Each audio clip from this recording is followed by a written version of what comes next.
दोस्तों, ये एक बंगाली मूवी है जो एक उपन्यास पर आधारित है। ये कहानी एक ऐसी लड़की की है जिसकी कम उम्र में एक उम्रदराज आदमी से शादी करा दी जाती है और वह दूसरे देश में कैदी बनकर के रह जाती है। कहानी की शुरुआत होती है बांग्लादेश से, जहां पर हम नाजनीन के परिवार को देखते हैं। उसकी फैमिली में उसकी माँ और पिता के अलावा उसकी छोटी बहन है जिससे वो सबसे ज्यादा प्यार करती है। एक दिन नाजनीन ने देखा कि उसकी माँ बहुत ज्यादा उदास बैठी है, शायद वह अपनी आर्थिक तंगी से परेशान है। और अगले दिन देखा तो तालाब में उसकी माँ की लाश तैर रही थी। उसकी माँ का मरना नाजनीन के बचपन पर काफी गहरा असर डालता है और एक दिन उसके पिता ने उसकी शादी तय कर दी चन्नू अहमद नाम के एक पढ़े लिखे उम्रदराज आदमी से, जो कि लंदन में रहता है। नाजनीन की उम्र बहुत छोटी है लेकिन फिर भी उसे शादी करनी ही होगी। शादी के बाद नाजनीन अपनी छोटी बहन और गाँव को छोड़कर के दूसरे देश चली जाती है। यहाँ से कहानी हमें कुछ साल बाद की दिखाई जाती है, जहां नाजनीन का ससुराल लंदन की सबसे मशहूर सड़क ब्रिक लेन पर है, लेकिन उसके लिए वह जगह आजादी नहीं बल्कि सुनहरी कैद बन चुकी है। वह हर रोज आसमान की तरफ देखती है जैसे उसे कोई कह रहा हो कि नाजनीन, एक दिन तुम जरूर आजाद होगी।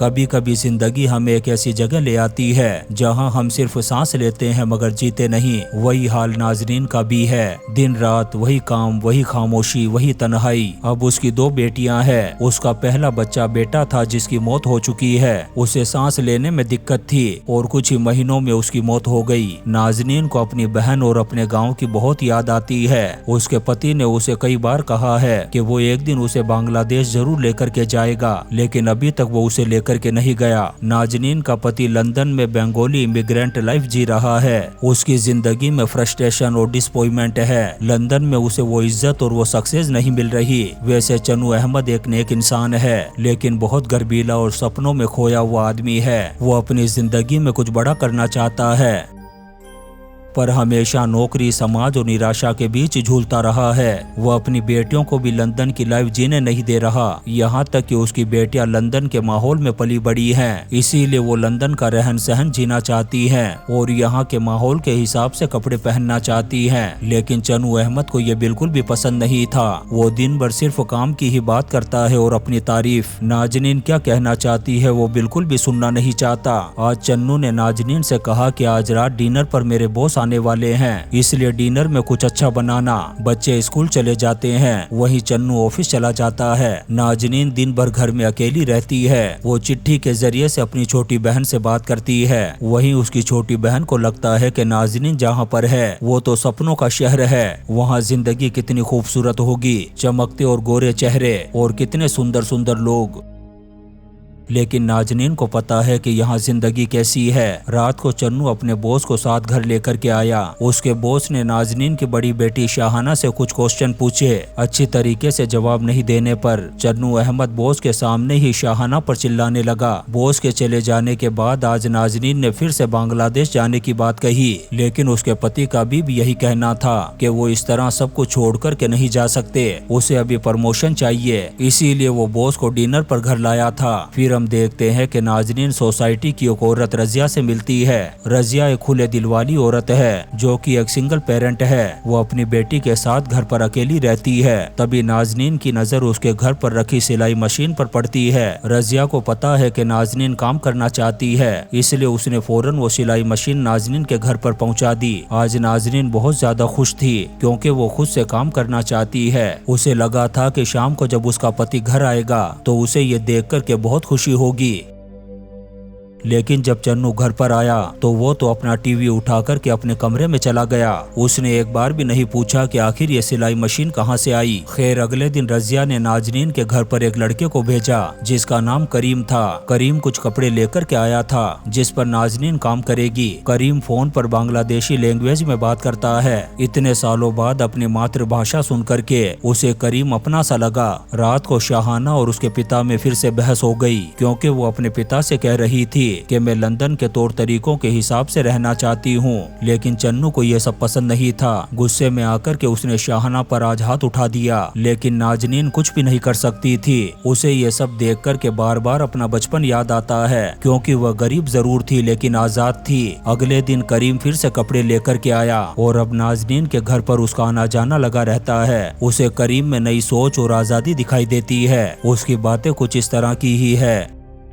वहीं करीम को नाजनीन में शांति और अपनापन दिखाई देता है। एक दिन वो करीम के साथ उसकी फैक्ट्री भी जाती है जहाँ पर बहुत सारे लोग काम भी करते हैं। धीरे धीरे उन दोनों में दोस्ती हो जाती है और उन्हें पता भी नहीं चलता कि ये दोस्ती कब प्यार में बदल गई। नाजनीन को पहली बार महसूस होता है कि वह भी किसी चीज को महसूस कर सकती है, वो भी अपने लिए जी सकती है, पर दिल के साथ जिंदगी नहीं चल सकती। करीम के साथ उसका रिश्ता गलत भी है और सच्चा भी। वह अपने पति, समाज और बच्चों के बीच में फंस जाती है, लेकिन अभी उसे किसी भी चीज की परवाह नहीं थी। वो तो बस इस पल को जीना चाहती है। एक दिन नाजनीन की किसी औरत के साथ बहस हो गई और उसने पहली बार किसी को मुंह तोड़ जवाब दिया। शायद ये सब करीम की वजह से हो रहा था, लेकिन अगले ही दिन नाजनीन के पति ने कहा कि मैं बांग्लादेश जाने के बारे में सोच रहा हूँ, और वो भी हमेशा हमेशा के लिए। ये बात सुनकर के नाजनीन बहुत ज्यादा हैरान थी और अगले ही दिन ये खबर आई कि दहशतगर्दों ने शहर में हमला कर दिया है और वहाँ कई लोग मारे गए।